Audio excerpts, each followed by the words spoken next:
sinds 1965. Toen heeft onze eerste dirigent deze koren bij elkaar gebracht. Dat waren verschillende koren onder zijn beheer, koren van de Noordwest-Veluwe.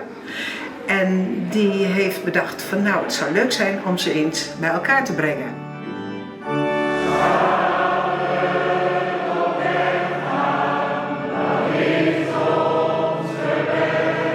Oh jongen, ik vind het machtig mooi, een geweldig koor.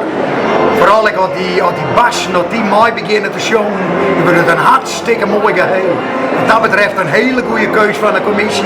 Dat is een soort meisje zitten, dat was een mooi koor. Hè? We zijn verschillende keren in het buitenland geweest. We zijn naar Canada geweest, naar Engeland geweest, naar Frankrijk geweest. Mooie reizen in Duitsland gemaakt. Dus we proberen om alles bij elkaar te houden en om het mooi en fijn met elkaar te hebben.